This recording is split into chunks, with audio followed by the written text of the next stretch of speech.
Welcome to World News by Halandzovskyi.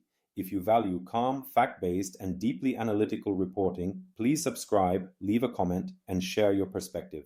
Today we explore a major diplomatic and financial debate in Europe.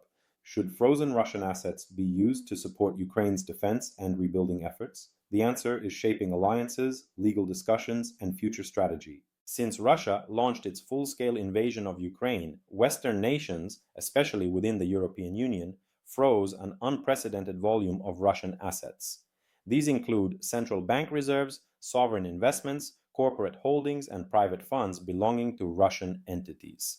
The aim from the beginning was to cripple economic capacity in Moscow and apply sustained pressure on the Kremlin's war machine. These frozen funds are vast, numbering in the hundreds of billions, and represent one of the largest state-level economic sanctions efforts in modern history. For Ukraine, whose economy has been devastated by years of conflict, the existence of these assets poses a powerful question. Rather than merely holding them, could Europe use them to help defend and rebuild Ukraine? Proponents of redirecting assets argue that Russia's war has caused immense destruction. Cities flattened, infrastructure ruined, families displaced, and whole regions left without basic services. They argue that since the assets were frozen as a direct consequence of Russian aggression, using them to aid Ukraine is not only morally justified but strategically necessary. For these countries, repurposing the funds could pay for weapons, reconstruction of schools and hospitals, and long-term economic stabilization. However, this is not a simple matter of transfer. Most frozen assets are held under specific legal frameworks that govern sanctions, sovereign immunity, and creditor rights. Central bank reserves, in particular, fall under international financial protections. Releasing or appropriating them for another state's use would require major legislative changes within EU member states and potentially new international agreements. The debate has revealed deep divisions within the European Union. Some EU members, particularly those closer to the front lines of the conflict and most directly affected by Russian hostility, strongly support the idea of converting assets to direct support for Ukraine.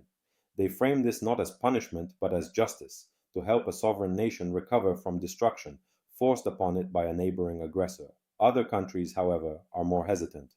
Their caution is rooted in both legal and economic concerns. Sovereign assets, even when frozen under sanctions, are traditionally protected under international law.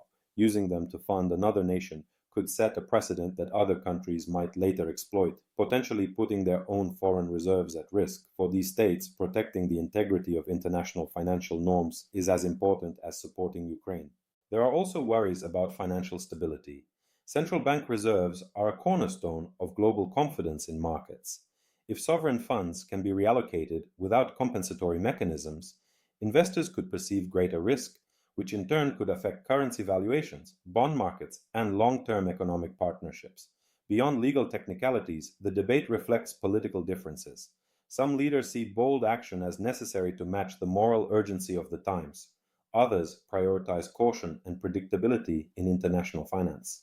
These differing philosophies reflect broader questions about how democracies balance principle and pragmatism in geopolitics. For Ukraine, the stakes are enormous. Secure and sustained support, whether military, economic, or reconstruction-oriented, is essential for the country's survival and recovery. If European nations can align on a way to legally and effectively redirect frozen assets, it could fundamentally alter the financial basis of support for Kyiv. At the same time, reaching such a consensus will require navigating both domestic politics within EU capitals and international legal norms that guard sovereign wealth. As negotiations continue, the outcome of this debate will serve as an important signal, both to Russia and to the rest of the world, about the limits and responsibilities of collective action in the face of aggression. Thank you for watching this analysis on World News by Halandzovskyi. If you found this breakdown insightful, please subscribe, leave a comment, and share your perspective.